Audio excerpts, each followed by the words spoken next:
نحمدہ وعلی نصلی کریم اما بعد اعوذ باللہ من الشیطان الرجیم۔ آج ہم اپنے پروگرام کا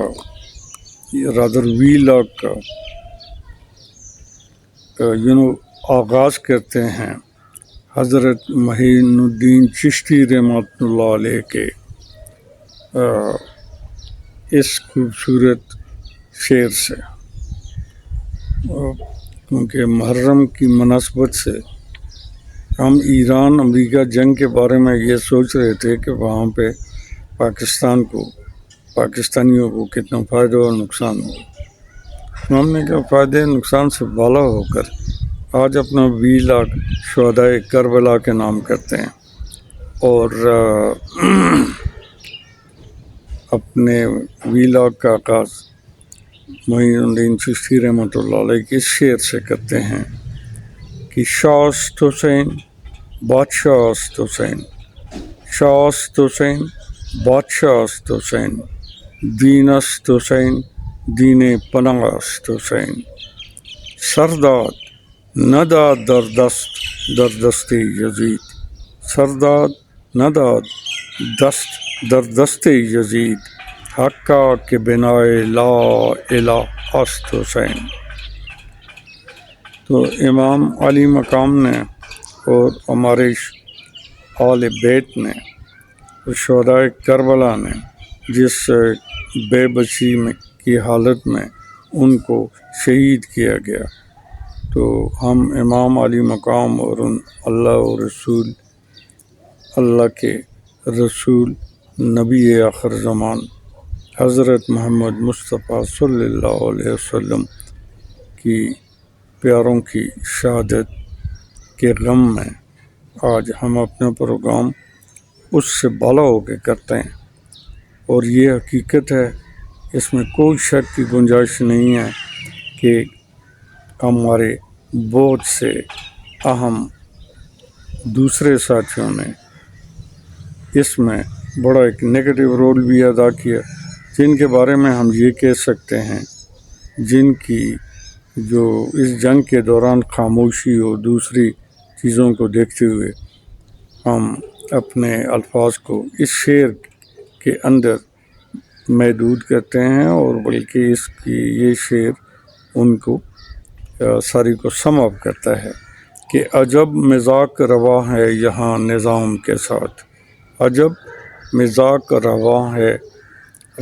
ہے یہاں نظام کے ساتھ، عجب مذاق روا ہے یہاں نظام کے ساتھ، وہی یزید کے ساتھی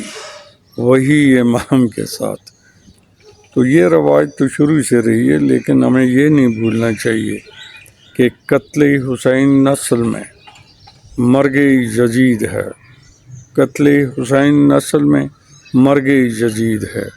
اسلام زندہ ہوتا ہے ہر کربلا کے بعد۔ آج 21ویں صدی میں ایران امریکہ جنگ نے پہلی دفعہ حسینیت کے فکر و نظر اور بلند نظری اور اعلیٰ فلسفہ حیات نے عالمی یزیدیت کے باطل اور مادی بت کو پاش کر دیا ہے، جس میں ہمارے فیلڈ مارشل صاحب نے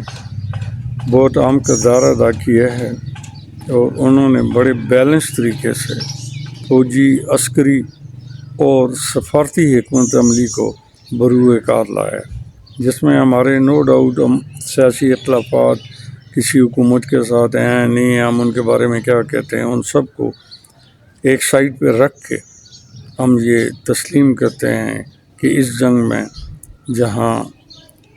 فیلڈ مارشل عاصم منیر سید علیہ رسول نے اہم کردار ادا کیا ہے، وہاں شہباز شریف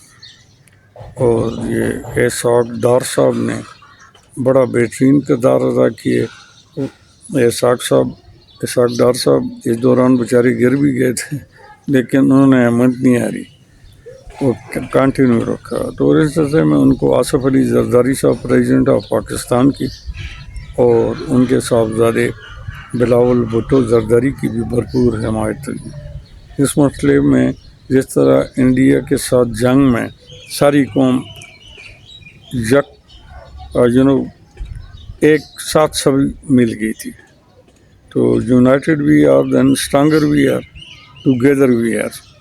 تو انہوں نے اہم کردار ادا کیا وہاں پہ. تو اس کے بعد ان کو یہ دوسری جو ایران عراق وار میں، اس میں بھی اہم کردار انہوں نے اپنے اتفاق کا مظاہرہ کیا. ساری سیاسی پارٹیوں نے انکلوڈنگ مولانا فضل الرحمان صاحب کے اور جماعت اسلامی کے، سب نے اہم کردار ادا کیا. اور اس جنگ میں اللہ نے پاکستان کو فتح دی ہے. اور یہ فتح صرف یہ نہیں ہے چھوٹی فتح، یہ عالمی سطح پہ فتح ہے اور بڑی بہترین فتح اللہ نے صدیوں بعد حسینیت کو بھی عطا کی ہے یہ فتح. اور اس فتح اسلام ہے اور ساری دنیا نے مان لی. ہماری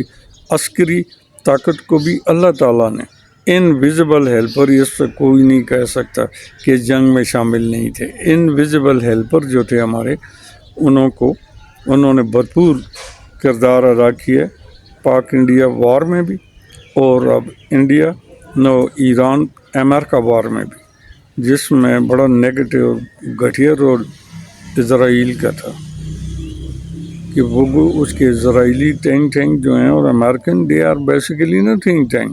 دے آر فاسفورس ٹینکیں گے، میتھین ٹینکیں گے. ان کے پاس اور کچھ نہیں ہے. یہ بارود ان کے سروں میں بڑا ہوا ہے بجائے عقل کے. ان کو چاہیے اسٹین گن کو آپ ایک سائڈ پہ رکھیں تو آپ برین گن اپنی کھوپڑی کو استعمال کریں، تاکہ جو مسائل بغیر بارود کے حل ہو سکتے ہیں ان کو کیا ضرورت ہے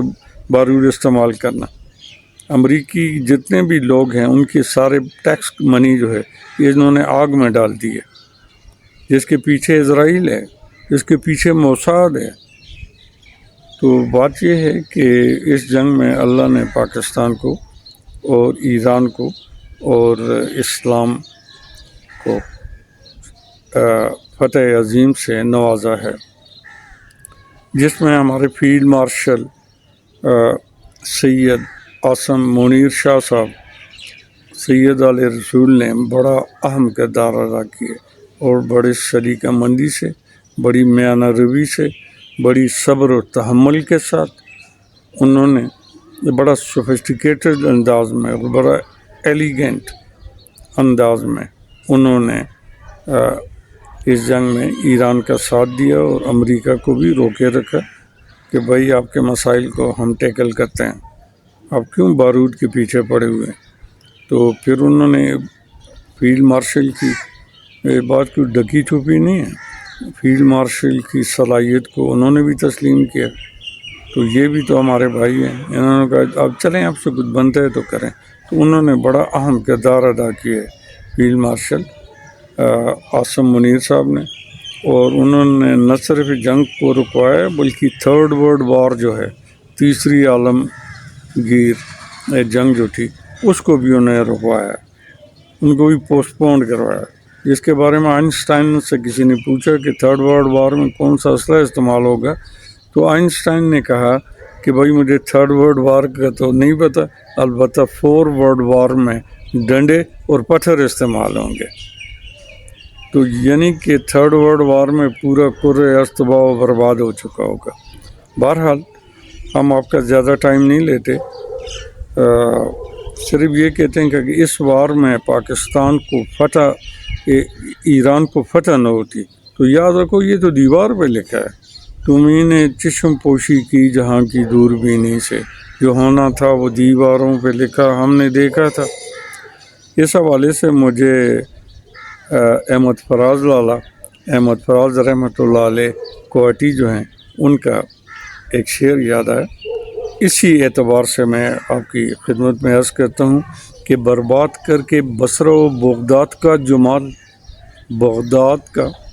جمال برباد کر کے بصرہ و بغداد کا جمال، اب چشم بد ہے جانب خیبر لگی ہوئی. تو اللہ تعالیٰ نے شیطانی قوتوں کو شکست فاش دی ہے، اور پاکستان اور ایران، سعودی عربیہ، ترکی اور جتنے بھی اسلامی ملک ہیں سب نے اس میں اہم کردار ادا کیے، پرٹیکولرلی جو ہمارا ایک گلف میں بحرین ہوا اور اس کا قطر پرٹیکولرلی، ان لوگوں نے اہم کردار ادا کیے۔ کچھ ایک آدھ ریاست نے نیگیٹو بھی کیا، لیکن چلیں بعض نے اپنی جو کی اللہ ہی جانتا ہے بہتر ہے۔ تو میں اپنے پروگرام کو جوش ملی آبادی صاحب کے اس شعر سے اختتام پذیر کرتا ہوں، لیکن اس سے پہلے میری اپنے ناظرین کو، ہمارے ویورز کو یہ ریکویسٹ ہے کہ ہمارے ایک نئے چینل ہے، اس کو انکریج کرنے کے لیے پلیز ضرور سبسکرائب کریں اور بھرپور تعداد میں، اور لائک بھی کریں۔ آپ کا بہت بہت شکریہ۔ جوش ملی آبادی نے رحمۃ اللہ علیہ نے کہا تھا کہ انسان کو بیدار تو ہو لینے دو، انسان کو بیدار تو ہو لینے دو،